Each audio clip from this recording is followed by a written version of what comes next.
Hey everybody, my name is Anna Sogol, and for those of you who might not have seen the rest of the videos in this vlog series, I am a senior at the University of Alabama, currently pursuing my bachelor's in social work. So I am completing my field placement this semester with Shared Hope International, which is a Washington state-based anti-sex trafficking organization. So unfortunately, because of coronavirus, I don't get to go into Shared Hope's office every day and complete my work there. Instead, I work from my living room. So it's definitely been a uniquely challenging semester in that way. But it's been really great and really exciting.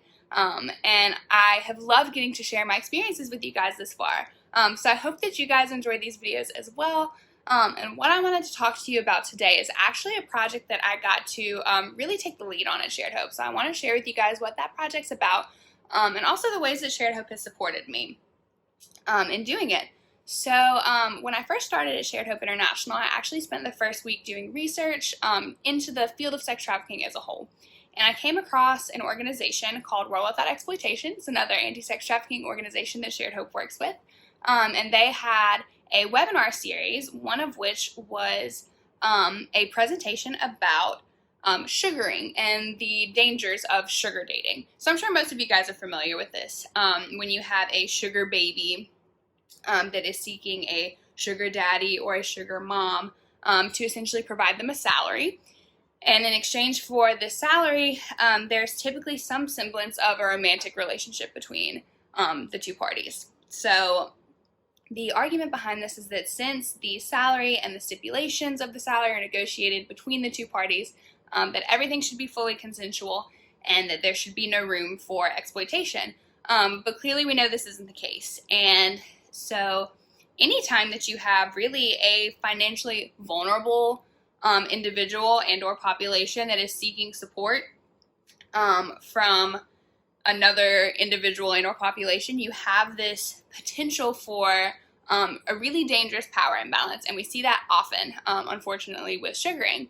Because what happens is that you have individuals who are financially dependent upon these salaries because maybe you're in college and maybe you don't have time to work another job. And maybe this is your only form of income and you have your rent to pay.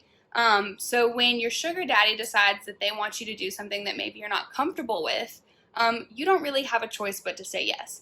And so the analogy that I like to use for this, actually I heard it for the first time in that same webinar from World Without Exploitation, but this analogy of choice. So if you're standing in a building and that building catches on fire and you're on the 5th floor and your two options are to jump out the window or to stand and wait in your room for the building to collapse. If these are your only choices, then in effect, you really don't have a choice at all. It may seem like you do. It may seem like you have options, but there's really nothing you can do. You're powerless in that situation. And we see the same thing with these sugaring situations. Oftentimes we see these financially vulnerable individuals who are forced to comply with whatever request their sugar daddy may put forth because they have to secure that income. So I heard all this and was just horrified. And as a college-age woman, the target demographic with so many people who I love in this demographic, I knew that that's something that I needed to research further and to spread awareness about. And so I approached Shared Hope about it, and they were so incredibly supportive. They were very excited for me to be exploring these links. And they have been so incredibly supportive throughout the whole process. So I say all of this really to encourage you guys to, when you enter into your own field placements, if you find something that you're passionate about within the area, you should tell your agency about that, absolutely. And you should, you never know what resources they might have to offer you that you could really make an impact. Because for me, not only do I have access to all of the fantastic minds at Shared Hope, all of the staff with so much knowledge about the field of sex trafficking, but I also have access to the different programs that they use to do things like design graphics to put out on social media. That's something I might not be able to do by myself, but because I have the support of Shared Hope, I'm able to do things like that.